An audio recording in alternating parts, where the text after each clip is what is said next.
Leukaemia എന്ന് പറയുന്ന blood cancer ഉണ്ട്.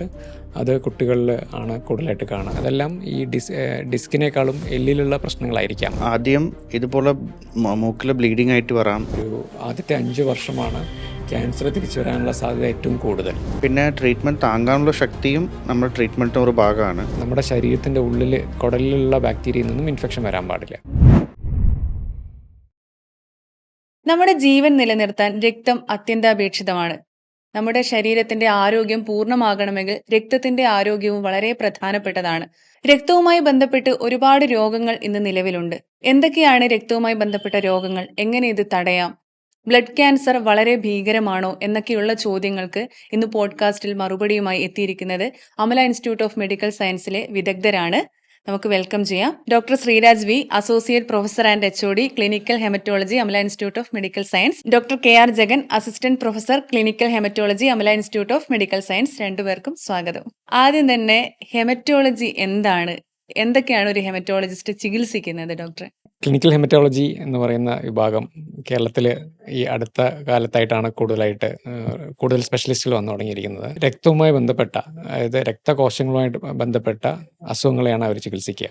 അതിൽ ക്യാൻസർ ആയിട്ടുള്ള അസുഖങ്ങളുണ്ട്, ക്യാൻസർ അല്ലാത്ത അസുഖങ്ങളുണ്ട്. ക്യാൻസർ ആയിട്ടുള്ള അസുഖങ്ങളാണ് നമ്മൾ പറയുന്ന blood cancer, leukaemia, lymphoma, myeloma എന്നൊക്കെ പറയുന്ന ക്യാൻസർ ആയിട്ടുള്ള അസുഖങ്ങൾ. പിന്നെ ക്യാൻസർ അല്ലാത്ത തലസീമിയ, രക്തക്കുറവ്, പ്ലേറ്റ്ലെറ്റിൻ്റെ കുറവിൻ്റെ അസുഖങ്ങൾ, ബ്ലഡ് കൂടുന്ന അസുഖങ്ങൾ, പ്ലേറ്റ്ലെറ്റ് കൂടുന്ന അസുഖങ്ങൾ, രക്തം കട്ട പിടിക്കാത്ത അസുഖങ്ങൾ, രക്തം കട്ട പിടിക്കുന്ന അസുഖങ്ങൾ, അങ്ങനെ പല വളരെ വൈഡ് സ്പെക്ട്രമായിട്ടുള്ള അസുഖങ്ങൾ ചികിത്സിക്കുന്നതിൽ ട്രെയിനിങ് നേടിയിട്ടുള്ള വിഭാഗമാണ് ക്ലിനിക്കൽ ഹെമറ്റോളജി. പിന്നെ മജ്ജമാറ്റോയിക്കൽ ശസ്ത്രക്രിയ, CAR-T cell therapy, stem cell therapy എന്ന് പറയുന്ന അഡ്വാൻസ്ഡ് ട്രീറ്റ്മെൻറ്റുകളും ചെയ്യാൻ ട്രെയിനിങ് കിട്ടിയിട്ടുള്ള ഡോക്ടർമാരാണ് ക്ലിനിക്കൽ ഹെമറ്റോളജി. ഒരു ഹെമറ്റോളജിസ്റ്റിനെ എപ്പോഴാണ് നമ്മൾ ഒരു രോഗി കാണേണ്ടത്? അല്ലെ രോഗിയാണ് നമ്മൾ തിരിച്ചറിയുന്ന ഒരു സമയമുണ്ടല്ലോ. ഏതൊക്കെ ശാരീരിക അസ്വസ്ഥതകൾ ഉണ്ടാവുമ്പോഴാണ് സമീപിക്കേണ്ടത്? ഡയറക്റ്റായിട്ട് ഏത് പേഷ്യൻറ്റും ഇങ്ങോട്ട് നമ്മൾ നോക്കി വരുന്നില്ല. എപ്പോഴും ആരെങ്കിലും റെഫർ ചെയ്തിട്ടാണ് വരുന്നത്. അങ്ങനെ പേഷ്യൻ്റായിട്ട് കണ്ടുപിടിച്ച് വരുന്ന ചാൻസ് കുറവാണ്. അങ്ങനെ വരണമെങ്കിൽ നമ്മുടെ ശരീരത്തിൽ രക്തക്കുറപാട് ഉണ്ടാകണം. നോർമലായിട്ട് അവർ മാസ്റ്റർ ചെയ്യുന്നതായിരിക്കും, അല്ലെങ്കിൽ നോർമൽ ബ്ലഡ് ടെസ്റ്റ് ചെയ്യുമ്പോൾ ഹീമോഗ്ലോബിൻ കുറവായിട്ടോ അല്ലെങ്കിൽ പ്ലേറ്റ്ലെറ്റ് കുറവായിട്ടിരിക്കാം, അല്ലെങ്കിൽ ന്യൂട്രോഫിൽ എന്ന് പറഞ്ഞ നമ്മുടെ WBC കൗണ്ട് കുറവായിരിക്കും. അങ്ങനെയൊക്കെ സിറ്റുവേഷൻ വരുമ്പോൾ നിങ്ങൾ ഡയറക്റ്റായിട്ട് ഹെമറ്റോളജിസ്റ്റിനെ കാണാം. അല്ലാത്ത സമയങ്ങളിൽ നോർമലായിട്ട് വേറെ എന്തെങ്കിലും ബ്ലഡ് ചെക്കപ്പിനോ അല്ലെങ്കിൽ ട്രീറ്റ്മെന്റിനോ പോകുമ്പോൾ അവിടെയുള്ള ഡോക്ടർ കണ്ടിട്ട് അവർക്ക് ഒരു എക്സ്പെർട്ട് ഒപ്പീനിയന് വേണ്ടി നമ്മളടുത്ത് അയക്കാറുണ്ട്. നമ്മൾ ഡയറക്റ്റായിട്ട് പേഷ്യന്റ് വരുന്നത് കുറവാണ്. അങ്ങനെ നമ്മൾ റൊട്ടീൻ ചെക്കപ്പ് മാത്രം ചെയ്തിട്ട് വരുന്നവരേ ഉള്ളൂ. അപ്പം ഏത് സാഹചര്യത്തിലാണ് നമ്മൾ പ്ലേറ്റ്ലെറ്റ് കുറവാണ് അല്ലെങ്കിൽ ഹീമോഗ്ലോബിന്റെ അളവ് കുറവുണ്ട് അങ്ങനെയൊക്കെ ഉണ്ടാകുന്ന സമയത്ത് നമുക്ക് അനുഭവപ്പെടുന്ന ശാരീരിക ബുദ്ധിമുട്ടുകൾ എന്തൊക്കെയാണ്? ഇപ്പോൾ ജഗൻ പറഞ്ഞ മാതിരി പ്രധാനമായിട്ടും ശരീരത്തിലുള്ള ബ്ലഡിലുള്ള മെയിൻ രക്തകോശങ്ങളെ ചുവന്ന രക്താണുക്കൾ, വെളുത്ത രക്താണുക്കൾ, പ്ലേറ്റ്ലെറ്റ്, പിന്നെ രക്തം കട്ട പിടിക്കാനുള്ള പ്ലാസ്മ എന്ന് തിരിക്കാം. അപ്പോൾ ചുവന്ന രക്താണുക്കൾ കുറവായി കഴിഞ്ഞാൽ വിളർച്ച, അനീമിയ എന്ന് പറയും. അപ്പോൾ ക്ഷീണം വരും, കിതപ്പ് വരും, നടക്കാൻ ബുദ്ധിമുട്ട് വരും. പിന്നെ വെളുത്ത രക്താണുക്കൾ കുറയുമ്പോൾ ഇൻഫെക്ഷനുകൾ വരാം. അതായത് അടിക്കടി ന്യൂട്രോപിനിക്, അതായത് ന്യൂട്രോഫിൽസ് എന്ന് പറയുന്ന സെല്ലുകളുടെ എണ്ണം കുറയുമ്പോൾ ഇൻഫെക്ഷൻ വരാം. പ്ലേറ്റ്ലെറ്റ് എന്ന് പറയുന്നത് രക്തം കട്ട പിടിക്കാൻ ഉപയോഗിക്കുന്നൊരു സെല്ലാണ്. അപ്പോൾ പ്ലേറ്റ്ലെറ്റ് കുറയുമ്പോൾ ബ്ലീഡിങ് വരാം, ചുവന്ന പാടുകൾ വരാം, മൂക്കിലൂടെയോ വായിലൂടെയോ രക്തം വരാം. പിന്നെ രക്തം കട്ട പിടിക്കാൻ ഉപയോഗിക്കുന്ന പ്ലാസ്മ കുറയുമ്പോൾ ശരീരത്തിൽ അതിൻ്റെ കാരണം കൊണ്ട് ഇൻറ്റേർണൽ ബ്ലീഡിങ് വരാം. ഇതൊക്കെയാണ് സാധാരണ കാണുന്ന ലക്ഷണങ്ങൾ. സാർ ഇപ്പോൾ പറഞ്ഞു പ്ലേറ്റ്ലെറ്റിന്റെ അളവ് കുറഞ്ഞാലാണ് മൂക്കിൽ നിന്നും വായിൽ നിന്നൊക്കെ ബ്ലഡ് വരുന്നത്. ശരിക്കും അതൊരു ക്യാൻസർ ആയിട്ടാണ് പലരും കാണുന്നത്. പെട്ടെന്ന് പേടിക്കും. അതെങ്ങനെയാണ് നമുക്ക് തിരിച്ചറിയാൻ പറ്റുന്നത്? പ്ലേറ്റ്ലെറ്റിൻ്റെ അളവ് വളരെ കുറയുമ്പോൾ, അതായത് 10,000-ലോ 20,000-ൽ താഴെ കുറയുമ്പോഴാണ് ഈ പറയുന്ന ബ്ലീഡിങ് ലക്ഷണങ്ങൾ കാണുക. എല്ലാ തവണയും അത് ക്യാൻസറിൻ്റെ ലക്ഷണം ആവണമെന്നില്ല. ഏറ്റവും കോമൺ ആയിട്ടുള്ളത് ITP എന്ന് പറയുന്ന പ്ലേറ്റ്ലെറ്റ് കുറയുന്ന ഒരു അസുഖമുണ്ട്. അത് വളരെ കോമൺ ആണ്. അത് ക്യാൻസർ ആയിട്ടുള്ള അസുഖമല്ല. അതിലും ലക്ഷണങ്ങൾ ബ്ലീഡിങ്, മൂക്കിലൂടെ ബ്ലീഡിങ്ങും അങ്ങനെ പാടുകളൊക്കെ വരിക ചെയ്യുക. അതുമാതിരി പല അസുഖങ്ങളുണ്ട്. പ്ലേറ്റ്ലെറ്റിൻ്റെ ഫങ്ഷൻ കുറയുന്ന അസുഖങ്ങളുണ്ട്, അല്ലെങ്കിൽ രക്തം കട്ട പിടിക്കാത്ത അസുഖങ്ങൾ. അതിലെല്ലാം ഇങ്ങനെ ബ്ലീഡിങ്ങിൻ്റെ ലക്ഷണങ്ങൾ കാണിക്കും. ഇപ്പോൾ എല്ലാ ബ്ലീഡിങ്ങിൻ്റെ ലക്ഷണങ്ങളും ക്യാൻസർ ആണെന്ന് പറയാൻ പറ്റില്ല. അപ്പം ഏറ്റവും രക്തരോഗങ്ങളിൽ ഏറ്റവും പ്രധാനപ്പെട്ട ഒന്നാണ് ശരിക്കും ബ്ലഡ് ക്യാൻസർ എന്നുള്ളത്. എങ്ങനെയാണ് ബ്ലഡ് ക്യാൻസർ നമുക്ക് ആദ്യം തന്നെ തിരിച്ചറിയാൻ പറ്റുന്നത്? നമുക്ക് ആദ്യം ഇതുപോലെ മൂക്കിൽ ബ്ലീഡിംഗ് ആയിട്ട് വരാം, അല്ലെങ്കിൽ ഭയങ്കര ടയേർഡായിട്ട് പേഷ്യൻ്റ് ഫീൽ ആകാം. അങ്ങനെയാണ് നമ്മൾ ആദ്യം പേഷ്യൻ്റ് നമ്മുടെ അടുത്ത് വരുന്നതും. പിന്നെ നമ്മൾ റൊട്ടീൻ ചെയ്യുന്ന CBC, കംപ്ലീറ്റ് ബ്ലഡ് കൗണ്ട് എന്ന് നമ്മൾ ചെയ്ത് നോക്കുമ്പോൾ നമുക്ക് അതിൽ കണ്ടുപിടിക്കാൻ പറ്റും. ബ്ലഡിലുള്ള ക്യാൻസർ. Blood cancer 2 വിധത്തിലുണ്ട്. ഒന്ന് ലുക്കീമിയ, വേറൊന്ന് ലിംഫോമ. നമ്മളെല്ലാം വിചാരിക്കും ലുക്കീമിയ ആണ് എല്ലാവരും വിചാരിച്ചുകൊണ്ടിരിക്കുന്ന ബ്ലഡ് ക്യാൻസർ. അങ്ങനല്ല, ലിംഫോമ ബ്ലഡ് ക്യാൻസർ ആണ്. വെറും CBC വെച്ച് മാത്രം നമുക്ക് ലുക്കീമിയ കണ്ടുപിടിക്കാൻ പറ്റും. യൂഷ്വലി പേഷ്യൻ്റ് ഇതുപോലെ ഇൻഫെക്ഷൻ ആയിട്ടോ, മൂക്കിൽ ബ്ലീഡിംഗ് ആയിട്ടോ, അല്ലെങ്കിൽ ഭയങ്കര ടയർഡായിട്ടോ വരും. എന്നിട്ട് നമുക്ക് ബ്ലഡ് ടെസ്റ്റ് ചെയ്യുമ്പോൾ തന്നെ നമുക്ക് മനസ്സിലാവും. അതിനുള്ള കൺഫേം ചെയ്യാനുള്ള ടെസ്റ്റുകളൊക്കെ ഉണ്ട്. ഫ്ലോ സൈറ്റോമെട്രി, പിന്നെ അതിൻ്റെ ഏത് വെറൈറ്റീന്ന് കണ്ടുപിടിച്ച് കഴിഞ്ഞിട്ട് നമുക്കതിൻ്റെ റിസ്ക് സ്ട്രാറ്റിഫിക്കേഷൻ ചെയ്യാനുള്ള NGS എന്ന് പറഞ്ഞ ടെസ്റ്റ് ഉണ്ട്. ഇതൊക്കെ ചെയ്യുമ്പോൾ അതിൻ്റെ കൃത്യം നമുക്ക് സബ് വെറൈറ്റി വരെ നമുക്ക് കണ്ടുപിടിക്കാൻ പറ്റും. പലർക്കും ഇപ്പൊ പേടിയുണ്ട്. ഇപ്പം ബ്ലഡൊക്കെ വരുന്ന സമയത്ത് ഡോക്ടറെ കാണിക്കാനും അത് എന്താ പറയുക ചെക്കപ്പ് ചെയ്യാനൊക്കെ പേടിയാണ്. ശരിക്കും അങ്ങനെ ഒരു പേടിയുടെ ആവശ്യമുണ്ടോ ബ്ലഡ് ക്യാൻസറിന്? അതൊരു മിഥ്യാധാരണയാണ്. നമ്മളിപ്പോഴും ആളുകൾ സിനിമയിലും അല്ലെങ്കിൽ മീഡിയയിലും കാണിക്കുന്നത് ബ്ലഡ് ക്യാൻസർ എന്ന് വെച്ച് കഴിഞ്ഞാൽ ഒരു ചികിത്സയില്ല, ഇനിയും എല്ലാം കഴിഞ്ഞു എന്ന് പറയുന്നവരെയാണ്. അതൊക്കെ പണ്ടായിരുന്നു. കാലം പുരോഗമിച്ചതോടുകൂടി ബ്ലഡ് ക്യാൻസറിൻ്റെ ചികിത്സയും ഒരുപാട് പുരോഗമിച്ചു. ഇപ്പോൾ പറയുകയാണെങ്കിൽ ഇതിൽ childhood blood cancer, paediatric blood ക്യാൻസറുകൾ 80% അത് കംപ്ലീറ്റ് ക്യൂർ എന്നാണ്. നമ്മുടെ തന്നെ പല രോഗികളും കുട്ടികൾ ട്രീറ്റ്മെൻറ്റ് കഴിഞ്ഞ് വലുതായി ജോലിയൊക്കെ ചെയ്യാവുന്ന അല്ല കല്യാണം കഴിക്കുന്ന ആ പ്രായത്തിലേക്കൊക്കെ എത്തിയിട്ടുണ്ട്. അപ്പോൾ ബ്ലഡ് ക്യാൻസറുകൾ ഒരിക്കലും എൻഡ് ഓഫ് ലൈഫ് അല്ല. അതിൽ നല്ല ട്രീറ്റ്മെൻറ്റുകൾ, വളരെ അഡ്വാൻസ് ട്രീറ്റ്മെൻറ്റുകളുണ്ട്. ഈവൻ പ്രായമായിട്ടുള്ള ആൾക്കാരിലും നമുക്ക് പുതിയ തരം ട്രീറ്റ്മെൻറ്റുകൾ ഇപ്പോൾ നമുക്ക് ഇന്ത്യയിൽ, നമ്മുടെ നാട്ടിൽ അവൈലബിൾ ആണ്. അത് പ്രകാരം ക്യാൻസർ തിരിച്ചു വന്നാലും നമുക്ക് ഈ കാർട്ടിസെൽ തെറാപ്പി എന്നൊക്കെ പറയുന്ന അത്ര ഹൈ ഡോസിലില്ലാത്ത ട്രീറ്റ്മെൻറ്റിൽ തന്നെ ക്യാൻസർ പൂർണ്ണമായിട്ടും മാറ്റാൻ സാധിക്കുന്നതാണ്. അപ്പോൾ പണ്ടത്തെ ആ ഒരു കാഴ്ചപ്പാട് മാറേണ്ട സമയമായി. ഏറ്റവും പെട്ടെന്ന് ട്രീറ്റ് ചെയ്യുക, അധികം ഇൻഫെക്ഷനുകളും ശരീരത്തിന് അധികം അത് ബാധിക്കുന്നതിന് മുമ്പേ തിരിച്ചറിയുക, അതിനെ കറക്റ്റായ ട്രീറ്റ്മെൻറ്റ് ചെയ്യുക എന്നുള്ളതാണ് ഇമ്പോർട്ടൻ്റ് ആയിട്ടുള്ളത്. ബ്ലഡ് ക്യാൻസർ എന്ന് പറയുമ്പോൾ നമ്മുടെ ശരീരത്തിൽ എല്ലാ കോശങ്ങളിലേക്ക് എത്തിക്കാൻ ബ്ലഡ് വേണമല്ലോ. അപ്പോൾ നമുക്ക് ബ്ലഡ് ക്യാൻസർ വന്നാൽ പിന്നെ ബ്ലഡ് മൊത്തം മാറ്റേണ്ട ഒരു അവസ്ഥ വരുമോ? അതും ഒരു മിഥ്യാധാരണയാണ്. ബ്ലഡ് ക്യാൻസർ എന്ന് വെച്ച് കഴിഞ്ഞാൽ ബ്ലഡിലുള്ള ക്യാൻസർ തന്നെയാണ്. അതിന് ബ്ലഡ് മാറ്റലല്ല അതിൻ്റെ ചികിത്സ. അതിൻ്റെ ഡോക്ടർ ജഗൻ പറഞ്ഞ മാതിരി ഏത് ടൈപ്പ് ബ്ലഡ് ക്യാൻസർ ആണ്, അതിൻ്റെ ജനറ്റിക് വേരിയേഷൻ എന്താണ്, അതിൽ ഏത് ടാർഗറ്റഡ് ആയിട്ടുള്ള മരുന്നാണ് നമുക്ക് കൊടുക്കാൻ പറ്റുക, അതെല്ലാം തീരുമാനിച്ചു കഴിഞ്ഞാൽ ആ ഡ്രഗ് കൊടുത്തു കഴിയുമ്പോൾ ആ ബ്ലഡ് ക്യാൻസറുകളെല്ലാം മാറി ആ ക്യാൻസർ സെല്ലുകളെല്ലാം നോർമൽ ബ്ലഡ് സെല്ലുകളായി മാറും. അതുവരെ പേഷ്യൻറ്റിനെ സപ്പോർട്ട് ചെയ്യാൻ നമ്മൾ ബ്ലഡ് ട്രാൻസ്ഫ്യൂഷൻ, പ്ലേറ്റ്ലെറ്റ് കയറ്റുക, ബ്ലഡ് കയറ്റുക എന്നിവ ചെയ്യേണ്ടി വരും. അല്ലാതെ ടോട്ടലി ബ്ലഡ് മാറ്റുക എന്ന് പറയുന്നൊരു ട്രീറ്റ്മെൻറ്റ് ഇല്ല. അപ്പം ഈ പലരും പറയാറുണ്ട് രക്തം കൊടുക്കുമ്പോഴും അതുപോലെ തന്നെ രക്തം സ്വീകരിക്കുന്ന ആൾക്കൊക്കെ രക്തവുമായി ബന്ധപ്പെട്ട പല അസുഖങ്ങളും വരും. ഇപ്പോൾ ഈ ബ്ലഡ് ക്യാൻസർ പോലും അങ്ങനെ അതൊക്കെ എങ്ങനെ പകരുമോ ഡോക്ടർ? അങ്ങനെ അതൊരു തെറ്റിദ്ധാരണയാണ്. ബ്ലഡ് കൊടുക്കുന്നവർക്ക് ആദ്യം ബ്ലഡ് ടെസ്റ്റ് ചെയ്തിട്ടാണ് ഡൊണേഷൻ അവർ അലോ ചെയ്യുക. അങ്ങനെ ചെയ്യുമ്പോൾ തന്നെ നമുക്ക് പല അസുഖങ്ങളും കണ്ടുപിടിക്കപ്പെടും. നമ്മൾ ഈ പ്രദേശത്ത് കുറേ കാണാറുള്ളത് ബ്ലഡ് കൊടുക്കാൻ പോയി, അപ്പോൾ ഹീമോഗ്ലോബിൻ ഭയങ്കര കൂടുതലാണ് എന്നും പറഞ്ഞ് അവർ ഹെമറ്റോളജിസ്റ്റ് റെഫർ ചെയ്യും.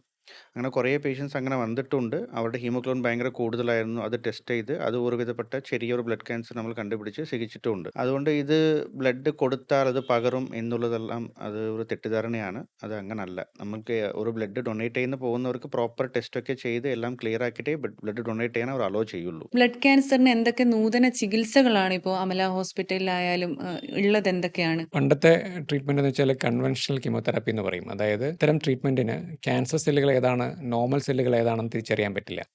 അപ്പോൾ അത് ട്രീറ്റ് ചെയ്യുമ്പോൾ സൈഡ് എഫക്ട്സും വളരെ കൂടുതലായിരിക്കും.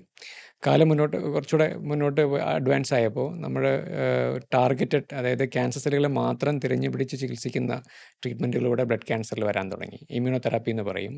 നമ്മുടെ ഇതിലുള്ള ഈ ജനറ്റിക് ടെസ്റ്റുകൾ ചെയ്തിട്ട് ഏത് മ്യൂട്ടേഷൻ കാരണമാണ് ഈ ബ്ലഡ് ക്യാൻസർ വന്നതെന്ന് അറിഞ്ഞു കഴിഞ്ഞാൽ ആ മ്യൂട്ടേഷനെ ടാർഗറ്റ് ചെയ്യാൻ പറ്റും.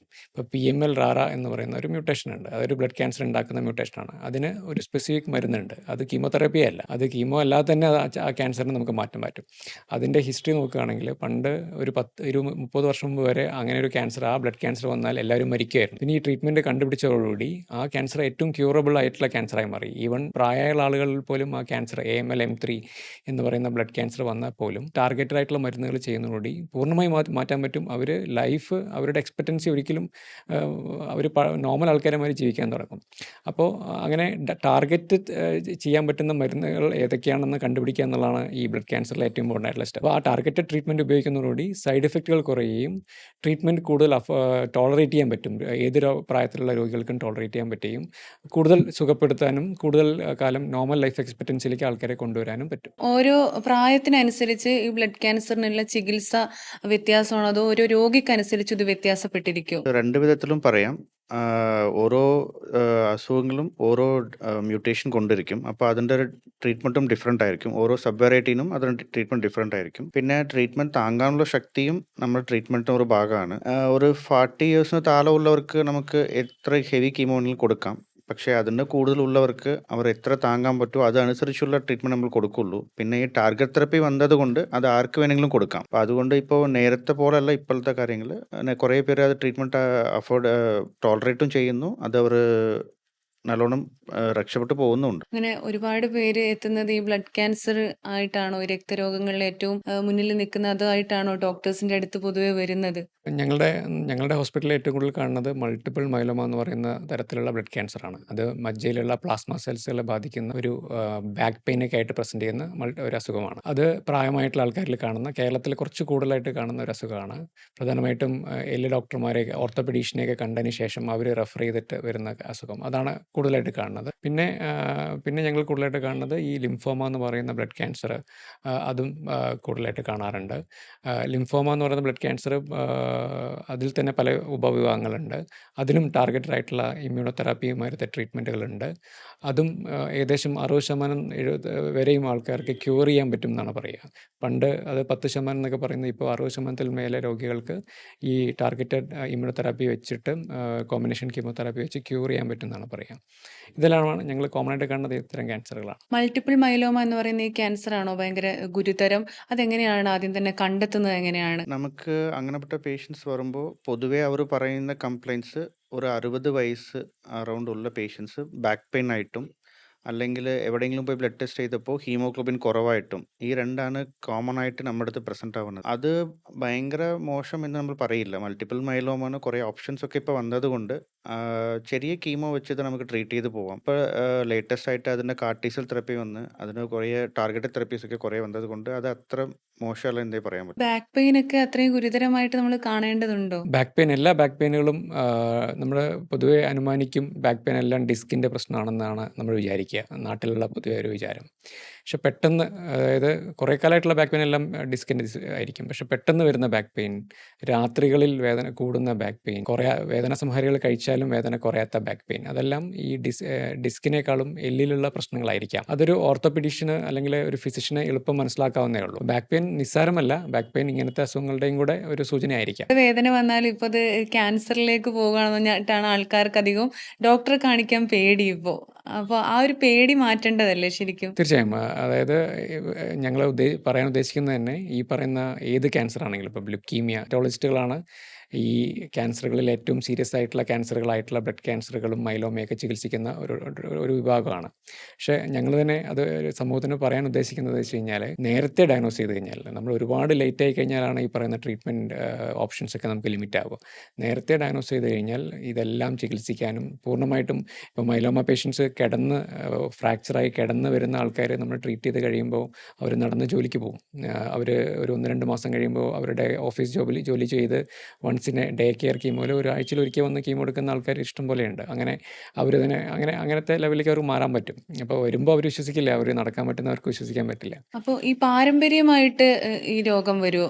ബ്ലഡ് ക്യാൻസർ ഒക്കെ പാരമ്പര്യമായിട്ട് വരുന്ന ഒരുപാട് ക്യാൻസറുകൾ ഉണ്ടല്ലോ, ഇതങ്ങനെ വരുമോ നമുക്ക്? അങ്ങനെ നോക്കിയാൽ അത് പെർസെൻറ്റേജ് ഭയങ്കര കുറവാണ്. യൂഷ്വലി പുതിയതായിട്ട് വരുന്ന ക്യാൻസർ നമ്മൾ അധികം കാണാറുള്ളൂ. അങ്ങനെ വരുവാണെങ്കിൽ അത് കൊച്ചു കാലത്തെ നമുക്ക് അഫക്റ്റ് ആകും. ഈ കുറേ ഏജ് കഴിഞ്ഞ് വരുന്ന ക്യാൻസറൊക്കെ പുതിയതായിട്ട് വന്നതാണ്. പാരമ്പര്യമായിട്ട് വരുന്നത് ബ്ലഡ് ക്യാൻസറിൽ കുറവാണേ പറയാൻ പറ്റുള്ളൂ. ഡോക്ടറെ, നമ്മൾ ഇത് വരാതിരിക്കാൻ വേണ്ടി എന്തെങ്കിലും ശ്രദ്ധിക്കേണ്ടതുണ്ട്? രക്തത്തിന്റെ ആരോഗ്യം നോക്കുക, അങ്ങനെ എന്തെങ്കിലും ഭക്ഷണത്തിൽ ശീലിക്കുക? അങ്ങനെ പ്രത്യേകിച്ച് ഇതെല്ലാം ചാൻസസ് ആണ്. ഈ ബ്ലഡ് ക്യാൻസറുകളെല്ലാം അതിൻ്റെ ജനറ്റിക് മ്യൂട്ടേഷനുകൾ വരുന്നത് സാധ്യത നമുക്ക് എല്ലാവർക്കും ഒരേ മാതിരിയാണ്. സാധാരണ ഒരു ക്യാൻസറിനെ പ്രിവെൻറ്റ് ചെയ്യാൻ പറയുന്ന കാര്യങ്ങൾ, അതായത് വ്യായാമം, നല്ല ഭക്ഷണം, നല്ല വിശ്രമം, അതെല്ലാം മാത്രമേ ഇതിനും പറയാൻ പറ്റുള്ളൂ. അല്ലാതെ ഒരു പ്രത്യേക രീതിയിൽ അതിനെ തടയാൻ പറ്റുന്നതായിട്ട് ഒന്നും നമുക്ക് കണ്ടുപിടിക്കാൻ പറ്റിയിട്ടില്ല. സാധാരണ ശാരീരിക ആരോഗ്യത്തിന് എന്താണോ നമ്മൾ ചെയ്യേണ്ടത് അത് ചെയ്യുന്നത് ഇതിനെ തടയാം. പൊണ്ണത്തടി ഒരു ക്യാൻസറിന്, ഈ ബ്ലഡ് ക്യാൻസറിൻ്റെ അല്ലെങ്കിൽ മൈലോമയുടെയൊക്കെ ഒരു കാരണമായിട്ട് പറയാറുണ്ട്. അപ്പോൾ ആരോഗ്യം സംരക്ഷിക്കുന്നത് പൊതുവെ ഇങ്ങനത്തെ ക്യാൻസറുകളിൽ നല്ലതായിരിക്കും. പൊണ്ണത്തടി ഉള്ളവരിൽ കൂടുതൽ ബ്ലഡ് ക്യാൻസർ ഉണ്ടോ കൂടുതലായിട്ട് കണ്ടുവരുന്നത്? പൊണ്ണത്തടി ഭയങ്കര സ്ട്രോങ് അസോസിയേഷൻ അല്ല, പക്ഷേ പൊണ്ണത്തടിയുള്ള കുട്ടികളിൽ ക്യാൻസർ ബ്ലഡ് ക്യാൻസറിൻ്റെ ചാൻസസ് കൂടുതലാണെന്ന് പറയപ്പെടുന്നു. ബ്ലഡ് ക്യാൻസർ വരാനായിട്ട് എത്ര വയസ്സ് മുതൽ ചാൻസ് ഉണ്ട്? ഓരോ ബ്ലഡ് ക്യാൻസറിനും ഓരോ വയസ്സുണ്ട്. ഈ PML ററ സാറ് പറഞ്ഞതുപോലെ അത് ഏത് വയസ്സിലും നമുക്ക് കാണാം. പൊതുവേ നമ്മളൊരു 20 വയസ്സിൽ നിന്ന് 40 വയസ്സിലുള്ളവരാ ആ ക്യാൻസർ നമ്മൾ കാണുന്നത്. ഈ മയലോമ എന്ന് പറയപ്പെടുന്ന ക്യാൻസർ പൊതുവേ ഒരു 55 വയസ്സ് കഴിഞ്ഞിട്ടാണ് നമ്മൾ അധികം പേഷ്യൻസ് കാണാറുള്ളൂ. അങ്ങനെ ഓരോ ക്യാൻസറിനും ഓരോ ഏജ് ഉണ്ട്. സോ ഏത് ഏജ് വേണമെങ്കിലും വരാം. അങ്ങനെ ഒരു സിംപ്റ്റം വരുമ്പോൾ അപ്പം തന്നെ അത് നേരത്തെ ഡയഗ്നോസ് ചെയ്യണം എന്നുള്ളതാണ് നമ്മൾ പറയുന്നത്. കുട്ടികളിൽ കൂടുതലായിട്ടുണ്ടോ ഇപ്പോൾ? കുട്ടികളിൽ ഈ പറയുന്ന അക്യൂട്ട് ലുക്കീമിയ എന്ന് പറയുന്ന ALL അക്യൂട്ട് ലിംഫോബ്ലാസ്റ്റിക് ലുക്കീമിയ എന്ന് പറയുന്ന ബ്ലഡ് ക്യാൻസർ ഉണ്ട്. അത് കുട്ടികളിൽ ആണ് കൂടുതലായിട്ട് കാണുക. പക്ഷെ അതിൻ്റെ ഒരു നല്ല വശം എന്താ വെച്ച് കഴിഞ്ഞാൽ കുട്ടികളിൽ അത് കണ്ടാലും ഒരു 2 വയസ്സ് തൊട്ട് 10 വയസ്സ് വരെയുള്ള കുട്ടികളിൽ അത് ചികിത്സിച്ച് കഴിഞ്ഞാൽ പൂർണ്ണമായിട്ട് മാറുമെന്നാണ് പറയുക. അപ്പോൾ അമലയിൽ അതിനുള്ള അത് ഫ്രീ ആയിട്ട് തന്നെ ചികിത്സിക്കാനുള്ള സംവിധാനങ്ങളൊക്കെ നമ്മൾ പല ഹോസ്പിറ്റലിൽ ഒരുക്കിയിട്ടുണ്ട്, നമ്മുടെ ഹോസ്പിറ്റലിൽ. ഡോക്ടർ, എന്താണ് ഈ ബോൺ മാരോ ടെസ്റ്റ്? എല്ലാവർക്കും അത് പേടിയാണ്. അങ്ങനെ പേടിക്കേണ്ട ആവശ്യമുണ്ടോ ഈ ഒരു ടെസ്റ്റിന്? ബോൺ മാരോ ടെസ്റ്റിന് അത്ര പേടിക്കേണ്ട ആവശ്യമില്ല. എല്ലാ പ്രൊസീജിയറിലും ഉള്ളതുപോലെ ഒരു ചെറിയ വേദന മാത്രമേ ഉണ്ടാവുള്ളൂ. അതിന് ഇപ്പോൾ നമ്മൾ പ്രോപ്പർ അനസ്തീഷ്യ കൊടുത്തിട്ടാണ് ചെയ്യുന്നത്. മൊത്തം ആ പ്രൊസീജിയർ ടൈം ഏകദേശം ഒരു 5 മുതൽ 10 മിനിറ്റേ ഉണ്ടാവുള്ളൂ. നമ്മൾ ആദ്യം നല്ലോണം അനസ്തീഷ്യ കൊടുത്ത് വേദനയൊക്കെ കുറച്ചിട്ടാണ് നമ്മൾ ചെയ്യുന്നത്. അങ്ങനെ ചെയ്യുമ്പോഴും ചെറിയ വേദന ഉണ്ടാവും. പക്ഷേ ആൾക്കാർ പേടിക്കുന്ന പോലെ അത്ര പേടിക്കേണ്ട ആവശ്യമില്ല. എന്തുകൊണ്ടായിരിക്കും ആൾക്കാർ ഇങ്ങനെ അതിൽ പേടി കൂടുതൽ? എന്തുകൊണ്ടായിരിക്കും? ഈ വേദന കൊണ്ട് തന്നെ ആയിരിക്കും? പണ്ട് തൊട്ടേ ഈ ബോൺ മാരോ ടെസ്റ്റ് മുമ്പ് അതായത് മുൻകാലത്തിൽ അത് ബോൺ മാരോ ചെയ്ത ആൾക്കാരുടെ ഒരു പേടിയാണ്. കാരണം മുൻകാലത്ത് എത്രയും നമുക്ക് വേദന സംഹാരികളോ അല്ലെങ്കിൽ അനസ്തേഷ്യ പ്രോപ്പറായിട്ട് ചെയ്യാതെയോ അല്ലെങ്കിൽ നീഡിലിൻ്റെ നമ്മൾ ചെയ്യുന്ന ഒരു രീതിയുടെയൊക്കെ വ്യത്യാസങ്ങൾ കാരണം വേദന ഭയങ്കര കൂടുതലായിരിക്കാം. ഇപ്പോൾ പുതിയ നീഡിൽ പുതിയ ഡിവൈസസ് വെച്ച് നമ്മൾ ബോൺ മാരോ ചെയ്യുമ്പോൾ അത്ര പെയിൻഫുൾ അല്ല. ആൾക്കാരുടെ ഒരു പെർസെപ്ഷൻ്റെ ഒരു ഇഷ്യൂ ആണത്. സാർ, ഈ ബ്ലഡ് ക്യാൻസർ വന്ന ഒരാൾ എന്തൊക്കെ കാര്യങ്ങളാണ് ശ്രദ്ധിക്കേണ്ടത്? മനസ്സിലാക്കി കഴിഞ്ഞാൽ ഭക്ഷണക്രമത്തിൽ എന്തെങ്കിലും മാറ്റം വരുത്തണോ? ആഫ്റ്റർ ചികിത്സയ്ക്ക് ശേഷം എന്തൊക്കെയാണ് ശ്രദ്ധിക്കേണ്ടത്? ചികിത്സ നടന്നുകൊണ്ടിരിക്കുമ്പോൾ വ്യക്തമായ ഗൈഡ് ലൈൻസ് ഉണ്ട്. അതായത് ഇൻഫെക്ഷൻ അന്തരീക്ഷത്തിൽ നിന്ന് നമുക്ക് വരാൻ പാടില്ല. നമ്മുടെ ശരീരത്തിൻ്റെ ഉള്ളിൽ കുടലിലുള്ള ബാക്ടീരിയയിൽ നിന്നും ഇൻഫെക്ഷൻ വരാൻ പാടില്ല. അപ്പോൾ അന്തരീക്ഷത്തിൽ നിന്ന് ഫംഗസ് ആയിട്ടുള്ള ഇൻഫെക്ഷൻ, ബാക്ടീരിയൽ എല്ലാം നമ്മുടെ ഒരു രോഗിയെടുത്ത് വേറൊരാൾ തൊട്ട ആ തൊടുന്നതിൽ നിന്നും രോഗം പകരാം. വേറൊരാളുടെ ഇതിൽ നിന്നും ഇൻഫെക്ഷൻ പകരാം. അപ്പോൾ മാസ്ക് ധരിക്കുക, രോഗിയെ പരിചരിക്കുന്ന ആൾക്കാർ മാസ്ക് ധരിക്കുക, കൈ കഴുകുക, ഹാൻഡ് വാഷ് ഭയങ്കര ഇമ്പോർട്ടൻ്റ് ആണ്. പേഷ്യൻ്റ് ആണെങ്കിലും രോഗിയാണെങ്കിലും ഹാൻഡ് വാഷ് ഇമ്പോർട്ടൻ്റ് ആണ്. ശുചിത്വം, പല്ലിൻ്റെ ശുചിത്വം, ടോയ്ലറ്റിൽ പോകുന്ന സ്ഥലങ്ങളിലെ ശുചിത്വം കീപ്പ് ചെയ്യുക. അതെല്ലാം ഇൻഫെക്ഷൻ തടയാൻ സഹായിക്കും. ഭക്ഷണക്രമത്തിലാണെങ്കിൽ പാകം ചെയ്തിട്ടുള്ള ഭക്ഷണങ്ങൾ, അതായത് ഫ്രഷ് ആയിട്ടുള്ള അല്ലെങ്കിൽ പാകം ചെയ്യാത്ത ഭക്ഷണങ്ങൾ ഒഴിവാക്കണം. കുക്ക് ചെയ്തിട്ടുള്ള ഭക്ഷണങ്ങൾ കഴിക്കാം. പഴങ്ങളിൽ കട്ടിയുള്ള തൊലിയുള്ള പഴങ്ങൾ, അതായത് ഇപ്പോൾ മാതള നാരങ്ങ അങ്ങനത്തെ പഴങ്ങൾ കഴിക്കാം. നമ്മൾ സാധാരണ മുന്തിരി അങ്ങനത്തെ സോഫ്റ്റ് സ്കിൻ ആയിട്ടുള്ള പഴങ്ങൾ കഴിക്കാൻ പറയില്ല. അണ്ടിപ്പരിപ്പ് അങ്ങനത്തെ എടുത്തു വെച്ചിട്ട് ഒരുപാട് കാലം സൂക്ഷിച്ചു വെച്ചിട്ടുള്ള അങ്ങനെ നട്ട്സ് അതൊന്നും കഴിക്കാൻ പറയാം. കാരണം അതിലെല്ലാം ഇൻഫെക്ഷൻ ഉണ്ടാവാം. അപ്പോൾ ഈ രോഗികൾക്ക്, ബ്ലഡ് ക്യാൻസർ രോഗികൾക്ക് ഇതെല്ലാം ഇൻഫെക്ഷൻ ആക്കാം. അപ്പോൾ വ്യക്തിപരമായ ശുചിത്വവും രോഗിയെ പരിചരിക്കുന്ന ആളുടെ കെയറും വളരെ ഇമ്പോർട്ടൻ്റ് ആണ്.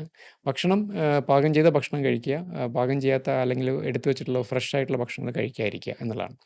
ഒരു തവണ അവർ ട്രീറ്റ്മെൻറ്റ് കഴിഞ്ഞ് ക്യൂറായി കഴിഞ്ഞാൽ പിന്നെ അവർക്ക് നോർമൽ ഭക്ഷണ രീതിയിലേക്ക് മാറാം. നോർമലായിട്ടുള്ള ലൈഫ് ലീഡ് ചെയ്യാം. ഇപ്പം നമ്മളൊരു കീമോ കഴിഞ്ഞ് അല്ലെങ്കിൽ പൂർണ്ണമായിട്ടും ആ ക്യാൻസർ മാറി, അത് കഴിഞ്ഞിട്ടൊരു നോർമൽ ലൈഫിലേക്ക് എത്ര നാൾ കഴിഞ്ഞിട്ടായിരിക്കും പോകുക? അത് ഏകദേശം നമ്മുടെ ട്രീറ്റ്മെൻറ്റ് കഴിയുന്നതോട് കൂടി തന്നെ അവർക്ക് നോർമൽ ലൈഫിലേക്ക് പോകാം. പക്ഷെ നമ്മൾ അവരെ ഒരു നിശ്ചിതമായ ഇടവേളകളിൽ അവരെ കാണും. ഒരു ആദ്യത്തെ 5 വർഷമാണ് ക്യാൻസർ തിരിച്ചു വരാനുള്ള സാധ്യത ഏറ്റവും കൂടുതൽ. അപ്പോൾ ഒരു 3 മാസം കൂടുമ്പോൾ നമ്മൾ അവരെ OPയിൽ ഫോളോ അപ്പ് ചെയ്തുകൊണ്ടിരിക്കും. അത് കഴിഞ്ഞാൽ പിന്നെ എന്തെങ്കിലും ലക്ഷണങ്ങൾ ഉണ്ടെങ്കിൽ കാണാനാണ് പറയുക.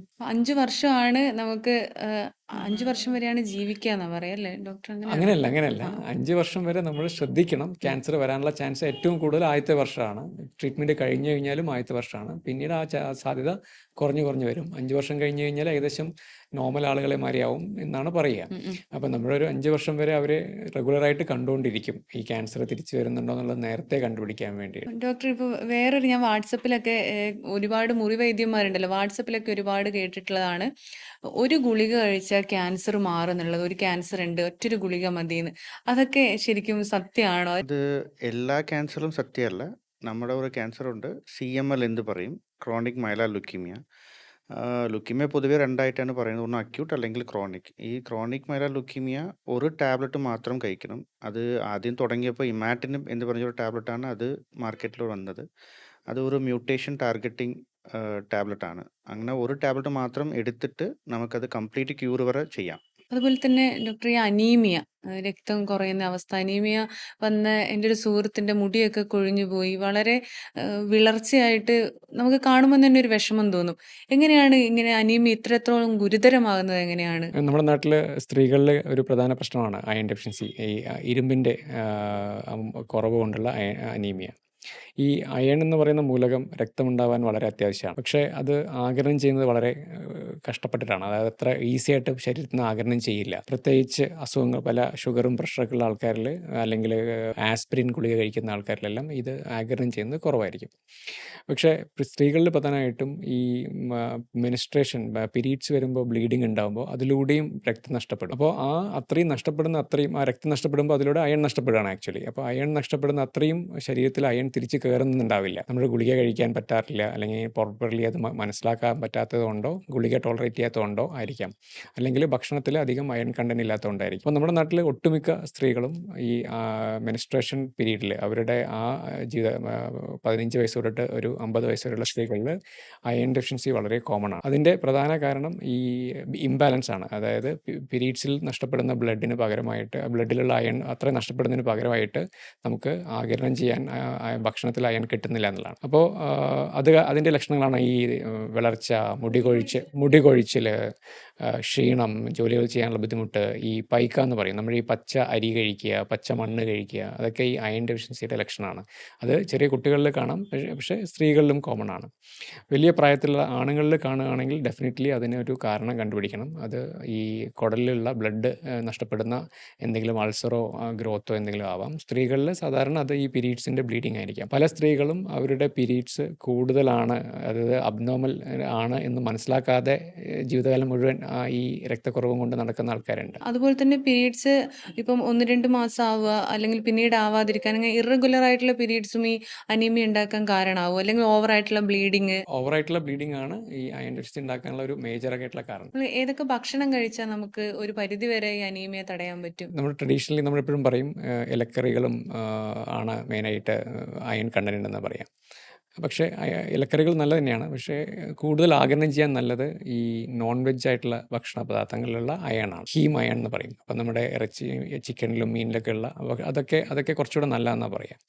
ഈ ലിവർ അയൺ കണ്ടന്റ് കൂടുതലുള്ള ഒരു പദാർത്ഥമാണെന്നാണ് പറയുക. അപ്പോൾ പച്ചക്കറികളായിട്ടുള്ള ഭക്ഷണ പദാർത്ഥങ്ങളുണ്ട്, നോൺ വെജ് ഫുഡ് ഐറ്റംസും ഈ അയൺ കണ്ടന്റ് കൂട്ടാൻ സഹായിക്കും. ഡോക്ടർ, ഇപ്പം എല്ലാവരും പറയും തളർച്ചയും അതുപോലെ തന്നെ ഈ വിളർച്ചയൊക്കെ ഒരു അലസത കൊണ്ടാണ്, ഒരു മടുപ്പ് കൊണ്ടാണ്, അതൊരു മടിയാണ്, അതൊന്നും അനീമിയ അല്ല, അപ്പം ഇരുമ്പടങ്ങിയ ഭക്ഷണങ്ങൾ കഴിച്ചാൽ മതിയെന്ന്. അപ്പം അങ്ങനെ നമുക്ക് നിസ്സാരവൽക്കരിച്ച് പറയാൻ പറ്റുമോ? അതായത് അയൺ ഡെപ്ലീറ്റഡ് സ്റ്റേറ്റ് എന്ന് പറയും.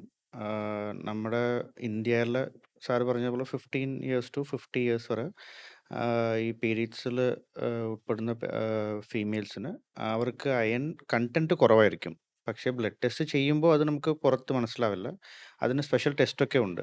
കറക്റ്റ് റെറ്റിക്ലോസൈറ്റ് കൗണ്ട് അങ്ങനെയൊക്കെ നമ്മൾ പറയും. അതായത് ആദ്യം ജനിക്കുന്ന റെഡ് ബ്ലഡ് സെൽസിന് കുറവുണ്ടാവും, അത് കഴിഞ്ഞ് നമ്മുടെ ഹീമോഗ്ലോബിൻ കുറവാവുള്ളൂ. അതിന് ഇടയ്ക്ക് ഉള്ളവർക്ക് ഇതുപോലെ ഭയങ്കര മടിപ്പും ഭയങ്കര ക്ഷീണം അങ്ങനെയൊക്കെ ഉണ്ടാവും. അത് പ്രോപ്പറായിട്ട് ടെസ്റ്റ് ചെയ്ത് നോക്കിയാൽ അതിൻ്റെ റീസൺ പലർക്കും ഇത് അയൺ ഡെഫിഷ്യൻസി ആയിരിക്കും. അത് പ്രോപ്പറായി നേരത്തെ കണ്ടുപിടിച്ച് നമുക്ക് ഓറൽ ഡയറ്റ് പ്രോപ്പറായിട്ട് എടുക്കുന്നതുകൊണ്ടും സാറ് പറഞ്ഞ ഈ ഇതൊക്കെ എടുക്കുന്നതുകൊണ്ടും നമുക്ക് ശരിയാക്കാൻ പറ്റും. ബ്ലഡ് കട്ടപിടിക്കാൻ ക്ലോട്ടിംഗ് ഫാക്ടേഴ്സ് എന്ന് പറയുന്ന പ്രോട്ടീനുകളുടെ അളവ് കുറയുമ്പോൾ ബ്ലീഡിംഗ് ഉണ്ടാവാം. ഇൻസുലിൻ ചെയ്യുന്നവരൊക്കെ ട്രീറ്റ്മെൻറ്റ് ചെയ്താലും അവർക്ക് ലൈഫ് ലോങ് ബ്ലീഡിംഗ് ഇല്ലാതെ നോർമൽ ആൾക്കാരെ മാതിരി മുന്നോട്ട് പോകാം. 16.5 വരെ ആണ് അല്ലെങ്കിൽ ആണുങ്ങളിൽ നോർമൽ എന്ന് പറയുക. ഈ 16.5 മേലെ ഹീമോഗ്ലോബിൻ കണ്ടു കഴിഞ്ഞാൽ അത് കൂടുതലാണെന്ന് പറയും. ഇഴഞ്ഞു തുടങ്ങുമ്പോൾ അവരുടെ മുട്ടുകളിൽ ബ്ലീഡിങ് വന്നിട്ടാണ് അത് കാണാറുള്ളത്. തലച്ചോറിൻ്റെ ഉള്ളിൽ ബ്ലീഡിങ്, അങ്ങനെ മാരകമായിട്ടുള്ള ബ്ലീഡിങ് വരാം.